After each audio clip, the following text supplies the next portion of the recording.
Hello everyone and welcome back to another Big Ambitions video. Hope you guys are doing well.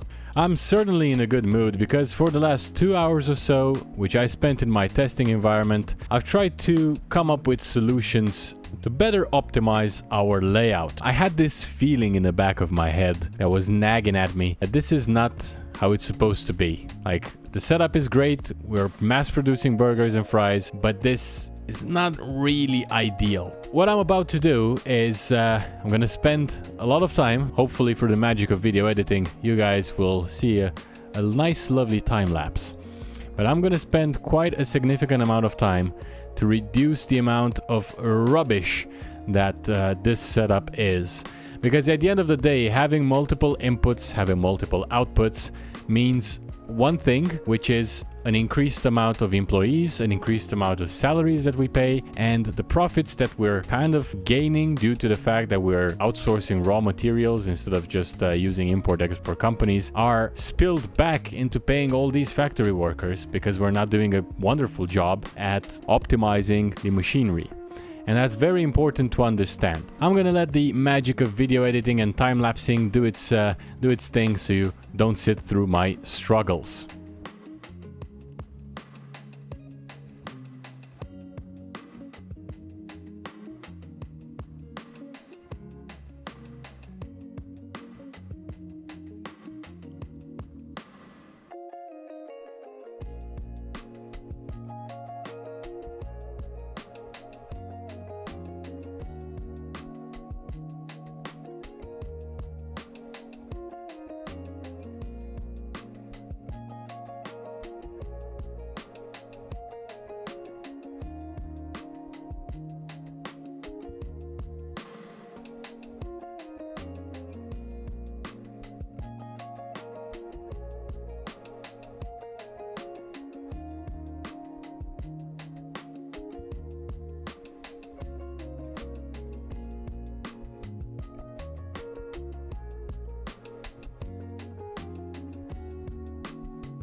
So we've come to a point where I'm pretty confident with the setup that we've built, but I would like to explain a few things to you guys, just in case you have encountered this before, or maybe you haven't, but you're just getting started and diving into factories. It can get pretty frustrating at times, and the main reason is due to these models, basically. You see how they each have different, objects around them? This machinery should be just 1 square in width, but it's not. It's 1.5 because of these extra bits on the side, like these ones here and these ones here. You can even see them highlighted in green. But because of those, I can't really snap them to the grid. Even with Alt, I still cannot use the machinery in the way I would like it to be, because it needs to snap to the grid. I'm pretty happy with the setup that we've accomplished in this bit right here.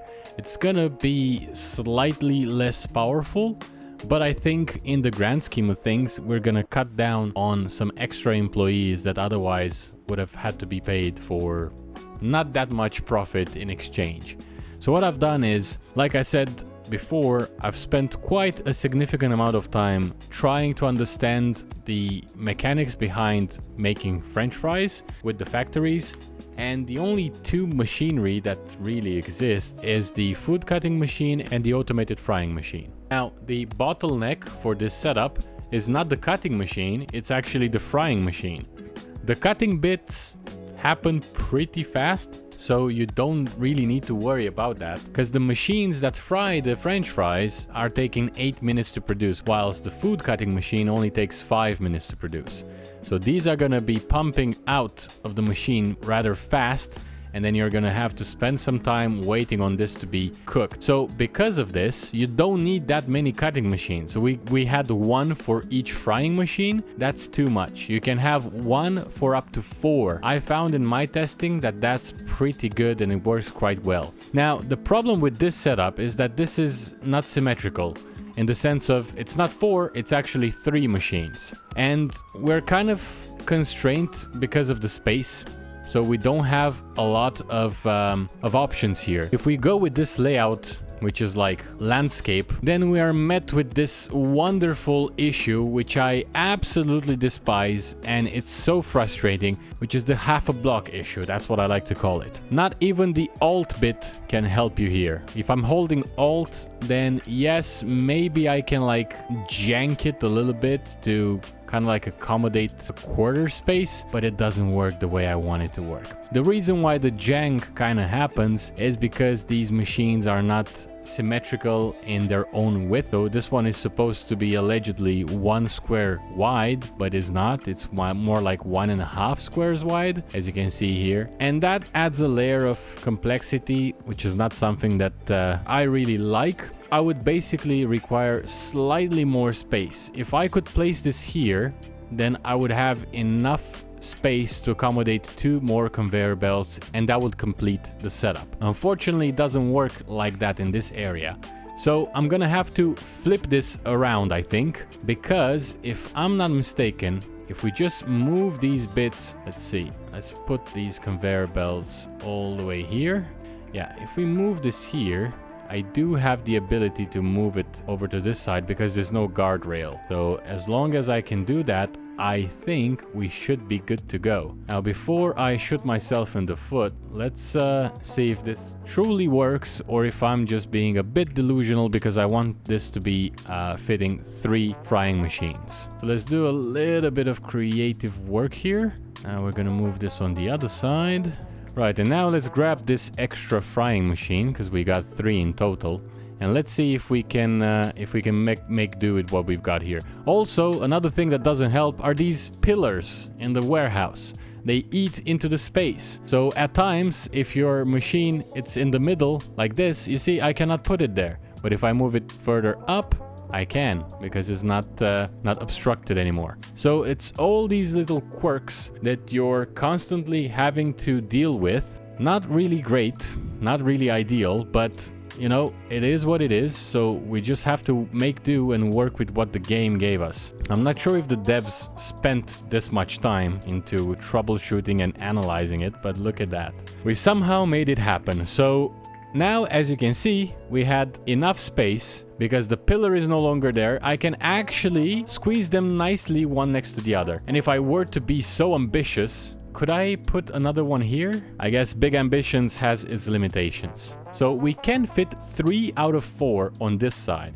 And you might ask, but your setup before was just working just fine. Why are you doing all of this? Well, it's very simple. The reason is space and efficiency. Like I said before, it's very important to have as little amount of employees as possible when you're dealing with production, because at the end of the day, we are talking about some costs here. You're trying always to optimize your setup so you're as efficient as you can be. Now, it seems that I spoke a little bit too soon, and I didn't factor in that I also need some space for the output station.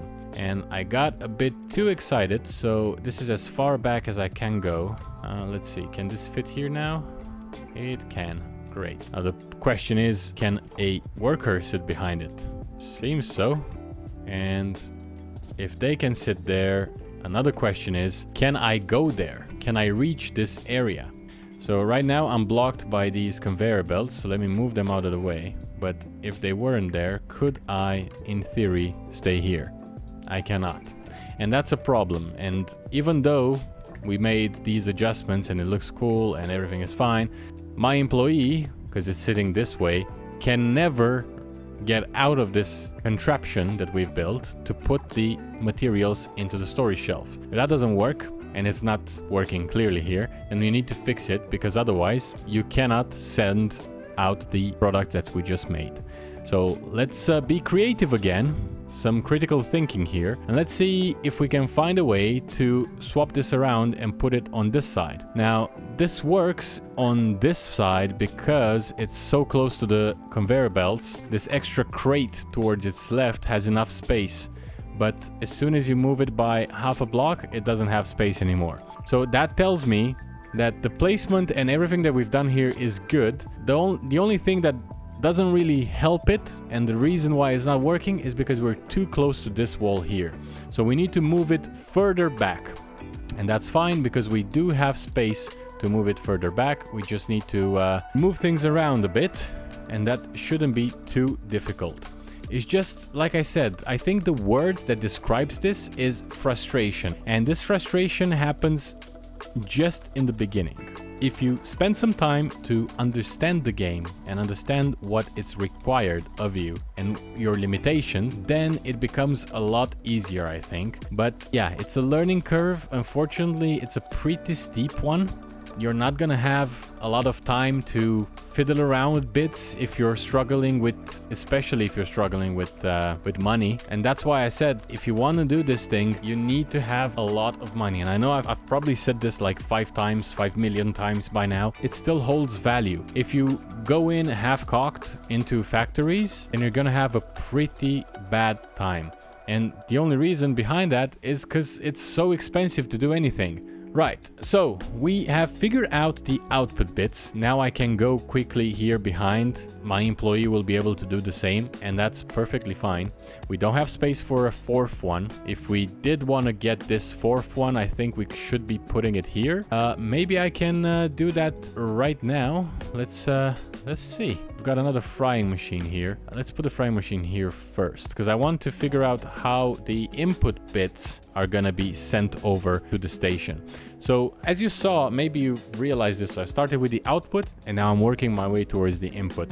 It's the same thing, kind of like what I do if, and I recommend it for you guys as well. If you ever like do labyrinths, you know, mazes, and you're trying to figure out what's the best solution, start from the end. If you start from the end, it's kind of a cheat code because it's always going to show you where the beginning goes. It's easier that way. So the same thing I think applies here, unfortunately, where you have to kind of start from the end because all these half blocks are gonna be very difficult to overcome if you start from the beginning and then you split the conveyor belts into two, and all of a sudden things don't really go as good as you thought they would. And with that being said, this brings today's episode to an end. If you did enjoy it, please remember to leave a like and subscribe to the channel for more content like this. Thanks again for watching, take care, and I'll see you in the next one.